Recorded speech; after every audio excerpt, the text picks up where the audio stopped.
All the things happened. The Saints actually put pen to paper. We came out like with a show covering this right before it happened, and ultimately the Saints finally got it done. Remember, this is a similar thing that happened with Alante Taylor last year. The Saints finally inked their last draft pick, second round draft pick, Isaiah Foskey, got his deal done. We'll cover that in this episode of TSC. We'll also talk about the updated salary cap situation because the Saints are currently, word on the street, they're currently working on a contract extension for Cam Jordan to get him out of the way. So don't be surprised if they get Cam done and somebody else gets done.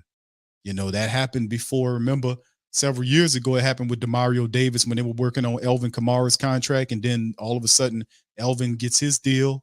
And it happened right around the same time. Remember, the Saints, Sean Payton went out to Houston or went to Texas, whatever, to go and talk to, who was it, Jadeveon Clowney, to try to see if he wanted to be here, all this kind of stuff. It was turned into something that was totally unfruitful. But in the end, the Saints were able to, after that got out of the way, they were able to sign Elvin Kamara, and as a extra to the deal, they were able to ink Demario Davis as to an extension as well. So Cam Jordan gets his deal. Perhaps somebody else is in line for another one as well. As the Saints signed Isaiah Foskey, New Orleans finally signed former Notre Dame defensive end Isaiah Foskey, their second round pick, according to the team. This is from Saints News Network. Shout out to Bob Rose on the dropping the scoop. Saints signed second round draft pick Isaiah Foskey to a deal in May. The Saints agreed to terms with their 6 other draft picks, including running back Kendre Miller in the 3rd, Nick Saldiveri in the 4th, defensive back Jordan Howden in the 5th, wide receiver A.T. Perry in the 6th, and they signed him in mid-May. Now, first round draft choice Brian Breesy, the defensive tackle, and 4th round pick QB Jake Hayner agreed to terms the following week. So we finally got all our guys under deals. Now, the Saints rookies report to training camp on July the 18th. That was the other day. Veterans report following the week on July the 25th, with the first official practice the next day on July the 26th.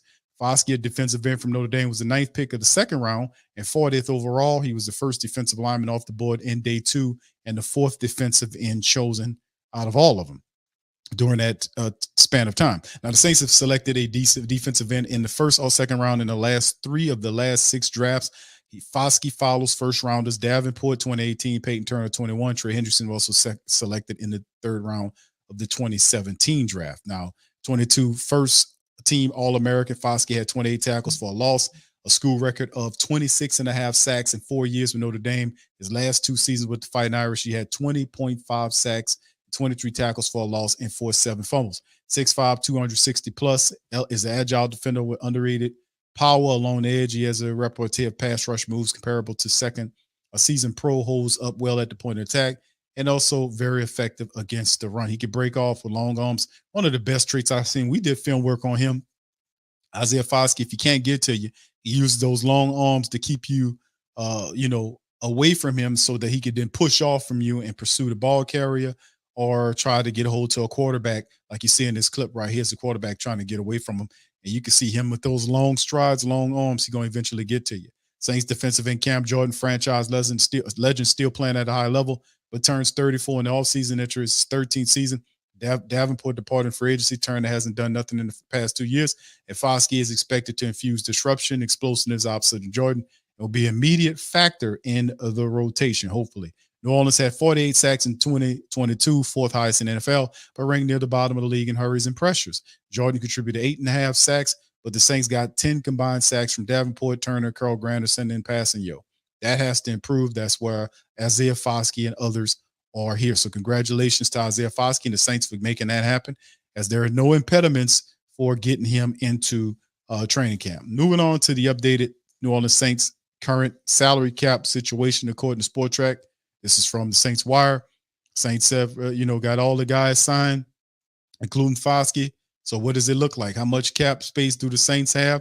Most accurate estimate comes from Over the Cap, whose analysts say that the Saints are under the cap by as much as 13.3 plus mil at the time of the writing. Another popular sports finance outlet, SportTrack, posts a more conservative 10.1 plus mil. The NFL Players Association often a few days behind media outlets reporting public salary cap data, but have New Orleans at 14.4 plus. OTC's numbers are usually the most reliable given their sources among player agents and front office around the league. So the 13.3 million they're using is likely closer to what the Saints are working with eternally. So contract extensions should be expected. This is the first time of the year when the Saints finalize long-term extensions with cornerstone players. In recent years, they hammered out deals with Laddie Daddy, Ramczyk, Demario Davis. Talk about that with Elvin Kamara. And we already know Cam is a priority for him. He's made it clear he's receptive to finish his career in black and gold. That should work out sooner rather than later. But who are some of the other players that can sign multi-year extensions with the Saints? Look at their list of pending free agents in 2024. Starters like guard Cesar Ruiz, defensive end Carl Granderson are both set to test for agency. And you also have unique cases like quarterback Jameis Winston, wide receiver Michael Thomas. In Winston's case, he's likely hoping for a warm reception in free agency in the spring, while Thomas hoping for a return to good health so he can reestablish himself as a premier talent. And then, of course, Saints still have some holes to plug on their roster. They could use some more defensive linemen with real pro experience, both at tackle and end. Yannick Ngakoue is the best rusher left on the market. And there are veteran interior linemen available like Matt Leonidas and Shelby Harris, but the proposed pay would envision a role where we'll need to agreeably be for the Saints to land in them. Don't look for Jadeveon Clowney to reunite with his old defensive coordinator Joe Woods after he publicly criticized the coach last season. Depth in the linebacker core is unproven. Demario has been a rock for the Saints, but Werner's durability issues have become a concern. You know, with the injury sidelined him for 5 games in 2022. There are high hopes for Zach Bowen and DeMarco Jackson, but they're both returning from season-ending injuries. Behind them is a mix of journeyman and undrafted rookies. Someone like Quan Alexander would build a lot of confidence in the group, but he wants to compete for a starting job, and that's unlikely to happen in New Orleans. You could make an argument for another investment along the offensive line, given the injury histories of our 5 projected starters. Pennon missed 11 games in 2022. Pete missed 6 games in 2022, 11 games in 21. McCoy missed 4 games in 2022, 5 games in 21. Cesar Ruiz missed 2 games in 2022. Ramczyk missed 1 game in 2022, 7 and 21. But still, Ramczyk didn't look like nothing. The fact that he missed 1 game, he still didn't look like the Ram I know. I don't know what's going on there, but what about the trade? There is some smoke linking the Saints to a trade with the Raiders for slot receiver Hunter Renfrow for 4 months now, even predating the landmark signing of Carr, who connected with Renfrow. As many touchdowns, receptions in 21 alone. He had 9 of them as Chris Olave, Thomas, and Rashid scored together in 2022. Olave, Thomas, and Sheed all missed time in the offseason program with injuries, dealing with different injuries. The Renfrow makes a lot of sense for what the Saints want to do offensively. Trading Renfrow now would save the Raiders almost $7 million.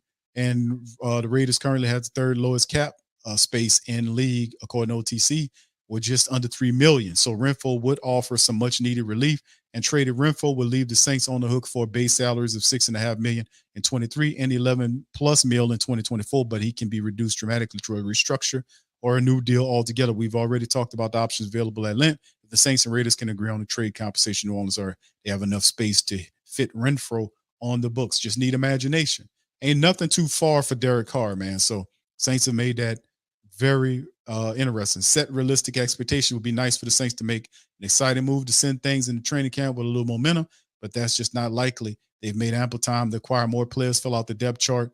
Odds are they'll continue to focus on getting a head start on extensions, pending 24 free agents like Jordan, signing a few street free agents to minimize deals for competition for the bottom of the roster. But you never know. Deadlines per action. If the Saints don't like what they see in a few training camp practice, they can shake things up. They've made moves to bring players like Bradley Roby late in offseason after being dissatisfied with the level of competition in camp.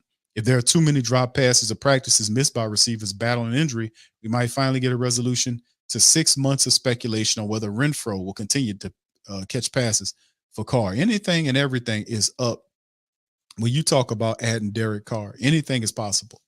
Anything's possible with the Saints when you talk about Carr. Injuries could happen. The Saints could reach out to Hunter Renfrow because they understand that the Saints, they have to make the moves to improve upon the roster to keep things going in the upward direction. No, it will not be a very good year if the Saints don't get this team into the playoffs, despite all of the money and the resources they put toward building the team. A subpar season and a non-playoff season is not going to be acceptable.